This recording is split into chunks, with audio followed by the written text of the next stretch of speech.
Welcome back to கலி cricketer. Match எங்க போச்சு? டாஸை வின் பண்ணி ஜிடி பவுலிங் போறேன்னு சொன்னாங்க. 199 ரன் கொடுத்தாங்க. அங்கெல்லாம் மேட்ச் போலங்க. வந்தாம் பாருங்க ஒருத்தர், சாய் சுதர்சன், சுமன் கில். வேற லெவல் மேட்சுங்க. One of the best match of IPL ஹிஸ்ட்ரினே சொல்லலாம். அந்த அளவுக்கு மேட்ச் ரொம்ப ரொம்ப அழகா போச்சு. செகண்ட் ஹாஃப்ல நடுவில் நான் கண்ணா மூட்டை அடிக்கிறேன், இறங்கி வந்து அடிக்கிறேன், ஸ்வீப் அடிக்கிறேன், ரிவர்ஸ் ஸ்வீப் அடிக்கிறேன், லாக் அடிக்கிறேன், எதுவுமே அடிக்கல. நான் ப்ராப்பர் கிரிக்கெட்டிங் ஸ்டார்ட் ஆடுவேன். என்னால் எப்படி டீமை ஸ்கோர் கொண்டு போகணும்னு தெரியும். அழகாக கொண்டு போனானுங்க. பவர் பிளேயில் மொமெண்டத்தை கொண்டாங்க. நட்ராஜன் ஃபஸ்ட் ஓவர் போட்டு 20 ரன் கொடுத்தாரு. ஃபஸ்ட் ஓவர் நட்ராஜன் கொடுத்துருக்கணுமாங்கிற ஒரு பெரிய கேள்வியாக இருக்குது. ஏன்னா சமீரா இருந்திருக்காரு, முஸ்தபிர் ரகுமான் எக்ஸ்பீரியன்ஸ் பவுலர் இருந்திருக்காரு. அப்படி இருந்து நட்ராஜன் கொடுத்து பார்த்தாங்க. பட் அது கிளிக் ஆகலைங்க டிசிக்கு. அந்த இடத்துலேருந்து மூமெண்ட் லாஸ் ஆகிடுச்சுங்க. ஏன்னா ஃபஸ்ட் ஓவர் 20 ரன் அடிச்சிட்டாரு சாய் சுதர்சன். அங்கேருந்து மூமெண்ட் டவுன் ஆகிட்டே இருந்துச்சு. முதல்ல டாஸை வின் பண்ணி ஜிடி பவுலிங் போகிறேன்னு சொல்லுவாங்க.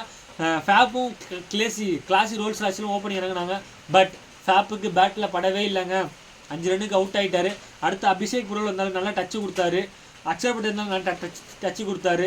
ஸ்டெப்ஸ் வந்தாலும் நல்லா டச்சு கொடுத்தாரு. கிளாசி ரோல்ஸ் ராய்ஸ் சகல் 100+ அடித்தார். First batsman, right hander batsman இந்த ஐபிஎல்ல 100 அடிக்கிறாங்க.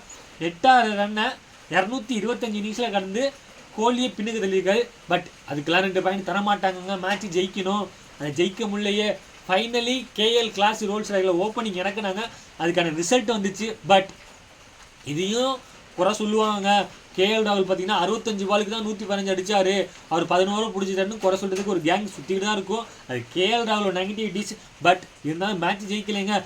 Sai Sudharsan one of the best player in IPL ஹிஸ்ட்ரியிலேன்னு சொல்லலாம். 12 மேட்ச் நடந்திருக்கு. 12 மேட்ச்சில் 11 இன்னிங்ஸ்லேயே என்னமோ 30க்கு மேலே அடிச்சிருக்காருங்க. அதாவது T20ல் 30 அடிக்கிறதுலாம் லேசுப்பட்ட காரியம் கிடையாது. அதை கண்டினியூவாக பண்ணியிருக்காரு. அப்புறம் சுமன் கில், யங் கேப்டன், டெஸ்ட்டுக்கு கேப்டன் ஆக்குவாங்களான்னு தெரில. அந்த சுமன் கில் சேஸை நான் முடிச்சு கொடுக்குறேன். அதாவது சாய் சுதர்சன் நல்லா ஆடிட்டு இருந்தார். சுமன் கில்க்கு பேட்லேயே படல. இருந்தாலும் நான் ஆடுவேன், எனக்கு வரும்னு சொல்லிட்டு சாய் சுதர்சன் 50 அடித்தார். அங்கேருந்து கீரை மாட்டானுங்க சுமன் கில். அதாவது சுமன் கில் 5 6 அடிக்கும்போது வெறும் ஒரே ஒரு 4 தான் அடிச்சிருப்பாரு. காசி ரோல்ஸ் ராய்ஸ் 14 4 அடித்தார், 4 6 அடித்தார்.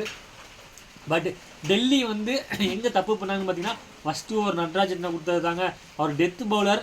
அவர் மேக்ஸிமம் பவர் பிளேயில் 6வது ஓவர் இல்லை பவர் பிளே முடிஞ்சதுக்கப்புறம் யூஸ் பண்ணுவாங்க. இந்த தடவை என்னமோ டிசி பிளானை மாற்றி பார்த்தாங்க. அது செல்ஃப் எடுக்கல. டிசின்னு பிளே ஆஃப் ரேஸில் இருக்காங்க. பட் அவங்க உள்ளே வருவாங்களான்னு தெரில. ஏன்னா இப்போ Punjab, GT and RCB qualify ஆகிட்டாங்க அஃபிஷியலி. இப்போ எலிமினேட்டர் கேகேஆர் ஆகிட்டாங்க. 3 இப்படி தான் சான்ஸ் இருக்குது. எம்ஐ, டிசி அண்ட் எல்ஹெச்ஜி பொறுத்திருந்து பார்ப்பேன் என்ன இருக்குன்னு. நான் இந்த மேட்ச்சு கண்டிப்பாக சாய் சுதர்சன் மேலே மேட்ச் கொடுப்பேன். எல்லாருமே அவங்களுக்கு தான் கொடுப்பீங்க தெரியும். ஒருவேளை டிசி சேர்ந்தால் கேரளாவில் கொடுத்துக்கலாம். பட் டிசி தான் ஜெயிக்கலங்க. இந்த வீடியோ பிடிச்சா லைக் பண்ணுங்கள். ஐபிஎல் பார்க்கணும் ஃபேஷன் மறக்காம நம்ம சேனலை சப்ஸ்கிரைப் பண்ணுங்கள். Thank you guys.